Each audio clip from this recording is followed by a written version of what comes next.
Okay, you're gonna have to behave a little bit, okay? I want to thank everybody, especially our singer here tonight. Thought you were wonderful.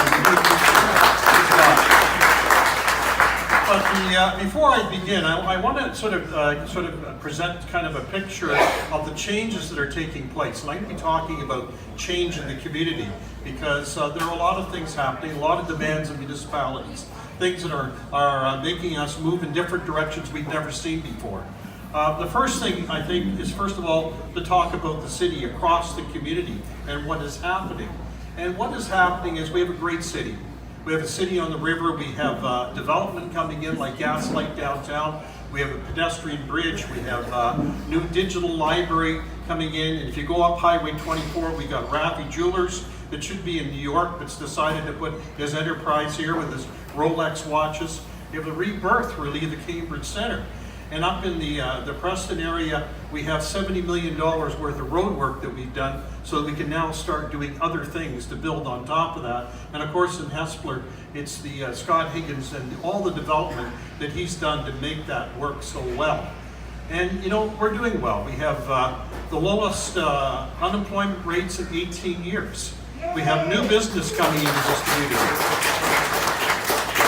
We have a $1.4 billion investment in Toyota. All of these things are the good things. And we see it, we feel it, we're comfortable with it, but also across the city, we have this new mist that we see in our alleyways, on our streets, which is the opiate issue, the crisis that we're facing. And we have to deal with it. And we can't not just walk away and pretend that somehow it's going to be dealt for us. So what I'm proposing is a number of things. First of all, what I call a safe city plan with a number of steps of how to go ahead, help people who have addictions, help people who are homeless. And we have to face that new social tsunami that has hit us in the last year and a half. And we're going to do that. And we're going to do it in a practical way, in a meaningful way, and we're not going to just talk about it. I want to have more police on the street. That's one of the first things. That's not to scoop people off the street. That's to have a presence in the downtown and in our neighborhoods to deal with the speeding in our neighborhoods in particular, which is a complaint across the city, and to have police that can reinforce other officers in terms of issues that are taking place when they need two policemen for a certain situation.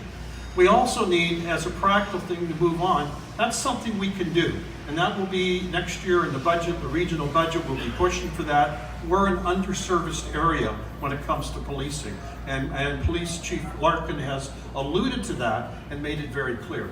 We need to deal with more outreach workers. That's something we can do in terms of helping people, in terms of the 10 cities we have across the community, in terms of reducing them and getting people out of them into affordable, transitional, supportive housing.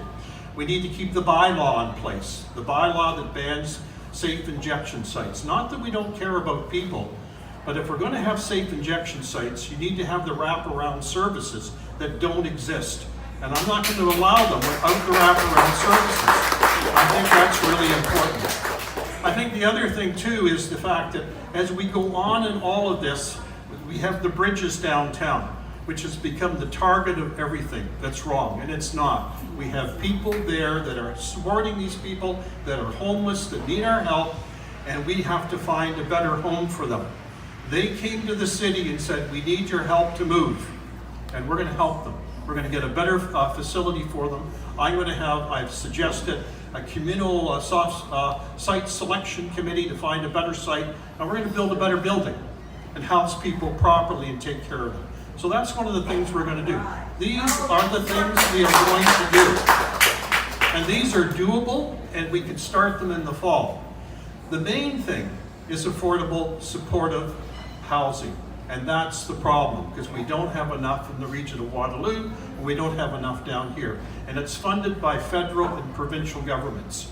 And it's also, to some extent, we have supported affordable housing, and Cambridge has been a leader in affordable housing in this region in terms of the forgiving development charges and permit fees and everything else to make this happen.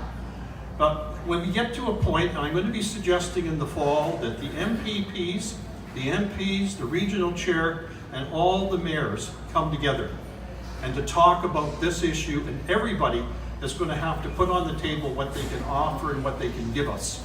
And if in fact at that point, there is no more money coming down for social housing, for transitional housing, I'm going to suggest that the City of Cambridge will get into it for the first time, and that we will start building within our budget, within the budget we have, reallocating money to build some of this transitional housing. Because if we don't, next year you're going to see people on the streets again, you're going to have tent cities in our parks and everywhere else. So we have to move along, but we'll wait to see what the federal and provincial governments do. So that's half the issue. The other issue is what I call looking upstream. We have young people that are coming along in our community, 12 years of age, 14 years of age, and what we want to do is to make sure that they don't fall into the same traps of addictions with alcohol, tobacco, and especially drugs. Now, how do we do it? We reinforce our 9 neighborhood associations. We're blessed in Cambridge for 30 years of having neighborhood associations. These are associations on the ground that in fact work with the community. We need to support them more, and we need to look at what we call the Icelandic model that has been used, that has been very effective in moving children and youth away from drugs and all of the addictions. So that's the second part. It's not about just today. It's about the future and the future of our community. And that is really, I think, one of the most important points that we can make. I've already asked staff to investigate the Icelandic model, to see what components we can use, and to look in terms of our neighborhood associations and enhancing them with the funding they need to keep youth more engaged, more involved. So we're doing that. That's the second part. And when you talk about security in the community, we have to talk about our hospital. Now that's been in the news lately because it's a mess. It has been, and we have waited as a community for 15 years for a new hospital. Grand River and St. Mary's were built back in the early 2000s. And here we still wait. And we're 2 years behind schedule, and I have talked directly to the Minister of Health and said to her, you have to step in. We have to get this hospital going. It's been now delayed for an 8th time, and it will not be completed the second phase this year. The whole thing is supposed to be done in 2019. There isn't a hope that's going to happen. I have written letters to the Minister of Infrastructure and said, I'd like you to come down and see this. You need to get involved. You need to tell us how we can change this. And I've written a letter to Premier Ford, and I said to him, if anything, we need to change contractors. That's what we need to do. And that's part of making this a better life. But overall, our hospital needs help. It's not a matter of just the funding and the monies that we put into it. We have, as a city and a community, put more money into this hospital per capita than any of the other communities because we believe in it. One of the things that they're having difficulty with, and this is about changing things and how municipalities are now being reshaped, they need our help in terms of the year-to-year money and allotments that they need for medical equipment because they don't get funded by the province. They have a $16 million ask over the next 3 years. They can't meet that. So when I talk about MRI machines and CT scanners and all of that, that's what I'm talking about. Machines today in terms of the hospitals are expensive and they need to be in fact replaced, and the volunteer groups can't do it on their own. There's fatigue in the community in terms of donations and in terms of volunteers. And so what I am suggesting and what I'm publicly going to support is a 1% dedication of the budget from City Hall, which amounts to about $900,000. And that 1% is there every year, so that every year when that budget increases a bit, the dollars increase. And there's a sustainable amount of money that will be given to the hospital to deal with the equipment they need to keep the hospital running, because all of us here today are connected to the hospital in one way or another, whether it's ourselves, our friends, our relatives, whoever it may be. We're all connected, and we have to support the hospital. And for me, this is a major campaign with regards to getting the hospital open and across the line, and secondly, getting the hospital supported by the extra monies it needs for hospital equipment. The third area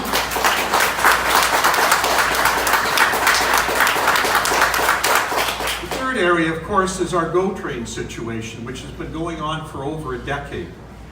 And over the past number of years, the Ministry of Transportation and the provincial government has decided that GO trains only go to Kitchener and Waterloo. And that is a problem if you're living in Cambridge, because we're the ones most affected by the lack of GO train service to Toronto. The main issue that's brought up over and over at the region is all-way, two-way service, all-day, two-way service to KW. We're not mentioned. And I'm saying publicly now and going into the future that the main priority of this new regional government, its main priority will be a GO train to Cambridge to Toronto and not the KW route. We got to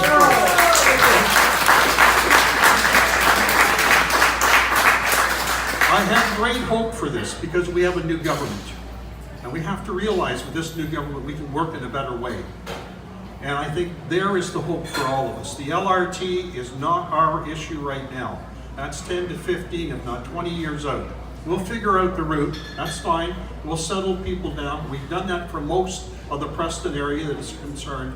We'll figure out the last piece. But I want the people who are running for regional chair to start realizing that the key issue in Cambridge is GO train. It is not LRT. I don't want to hear about it anymore. And I think that's where we have to head. Okay, in terms of I think to keep it in perspective, it's about money. It's always about money. If we can spend $860 million and an LRT in KW, we can find 10, 15, 25 million, 30 million for social housing of the people that are on our streets. That's what we can do. We can also find a way to Toronto for the GO train. These are the things. So as we go along in this campaign, these are the three major areas I'll be talking about. A doable plan to in fact mitigate the opiate crisis and the homelessness situation we have in Cambridge. A doable plan that's not just about talking. A doable plan to help our hospital, and finally with the help of our new MPP, Belinda, getting a GO train from this city to Toronto, and saying to the provincial government, we're going to rewrite what the priority is here. It is Cambridge, it's not KW. We're tired of that.